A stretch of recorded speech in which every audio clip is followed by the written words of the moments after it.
Oi pessoal, nessa revisão de hoje a gente vai falar um pouquinho sobre o que é o método científico e como ele é organizado. Mas antes de falarmos sobre o método científico propriamente dito, quero que vocês pensem um pouquinho sobre todas as tecnologias que existem hoje. Tecnologias na área da medicina, tecnologias na área da comunicação, de higiene, saúde, beleza e mesmo as tecnologias bélicas. Todas essas tecnologias, elas só se desenvolveram graças à evolução das ciências. E as ciências, em contrapartida, também se desenvolveram mais à medida que as tecnologias foram surgindo. Pensem também, além da importância da ciência na nossa vida, pensem também no significado. O que é ciência? Ciência vem de uma palavra em latim, scientia, que significa conhecimento. Só que conhecimento é uma coisa ampla. Então, quando a gente fala em conhecimento, a gente pode dividir esse conhecimento em conhecimento popular, que é aquele conhecimento que é passado de geração em geração. A gente também chama o conhecimento popular de senso comum. E existe o conhecimento científico propriamente dito. Só que esse conhecimento científico, ele não é qualquer tipo de conhecimento. Ele não é um conhecimento popular. Ele é um conhecimento que a gente diz que é um conhecimento sistematizado ou um conhecimento organizado. E aí, para ser um conhecimento sistematizado, ele precisa se basear em fatos. Ele precisa se basear em observações. E é aí que entra o método científico. O método científico nada mais é do que um conjunto de etapas, ou um processo com algumas etapas, como a gente vai ver aqui, que gera o tal do conhecimento científico, baseado em observações. Tá? Ele não está relacionado ao prestígio de um pesquisador ou nada disso. Então, as etapas do conhecimento científico estão aqui organizadas.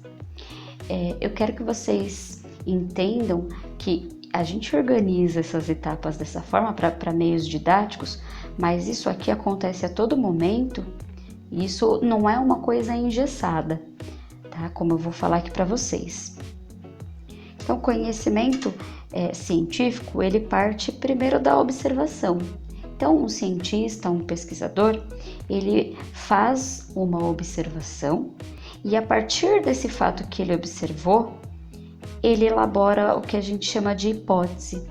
A hipótese, ela é na verdade um palpite, algo que o pesquisador elabora para tentar explicar aquele fato que ele observou. Só que isso não pode vir simplesmente da cabeça dele. Na verdade, o palpite sim, só que para ele provar isso que ele colocou como hipótese, ele precisa fazer testes e experimentos controlados. A partir desses experimentos controlados, ele realiza uma análise dos resultados e aí sim ele tira suas conclusões. O que é importante que pode acontecer? Às vezes, os resultados desses experimentos, desses testes controlados, pode ser um resultado negativo. Mas mesmo o resultado negativo é importante, por quê? Porque ele me leva a uma conclusão.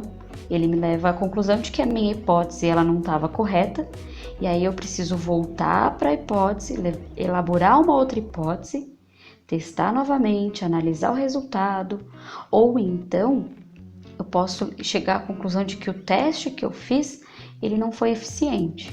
E aí eu tenho que elaborar de novo um outro teste.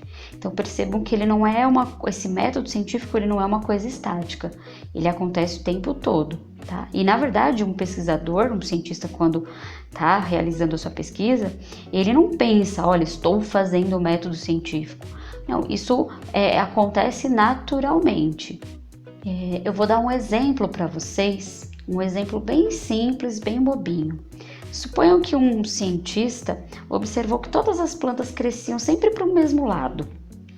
E aí ele observa que as plantas cresciam sempre para o mesmo lado e ele elabora uma hipótese. A hipótese dele é que essas plantas elas crescem para o lado que está o sol ou para o lado que recebe mais sol. E aí, para testar essa hipótese, o que ele faz?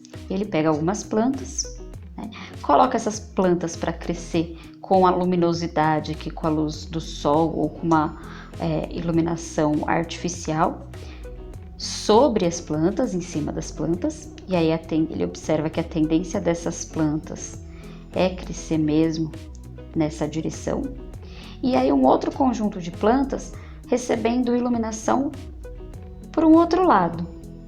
E aí ele consegue observar que essas plantas de fato cresceram para o lado onde está essa iluminação artificial. E aí ele faz isso repetidas vezes, né, colocando a luz em diferentes posições para testar essa hipótese que as plantas crescem em direção à luz. E nesse caso, né, isso já é sabido, a gente sabe que as plantas tendem a crescer em direção à luz, que é o fototropismo, mas nesse caso, imaginemos que ele não sabia, então ele consegue analisar os resultados e aí ele observa que as plantas de fato crescem em direção à luz, ele elabora a sua conclusão.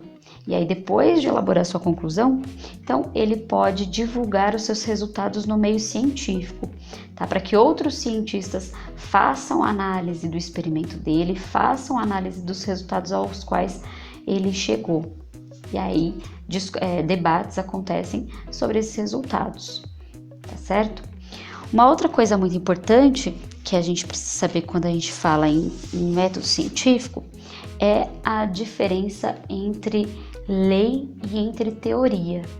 Então, a lei, ela na realidade, ela é um fenômeno que é possível de ser observado e que se repete sempre. Por isso, é uma lei. Já as teorias, elas são conjuntos de hipóteses. As teorias são conjunto de hipóteses que foram testadas diversas vezes por diferentes experimentos, e aí através desses experimentos surgem evidências sobre determinado fenômeno observado, e portanto as teorias elas tentam explicar fenômenos da natureza baseados em evidências, tá? Então a gente não pode desvalorizar algo, mas isso é só uma teoria, né? Por quê? Porque as teorias científicas elas são embasadas em evidências que são observadas por meio de experimentos controlados, tá? Enquanto a lei é um fenômeno da natureza que se repete, que pode ser facilmente observado, tá certo?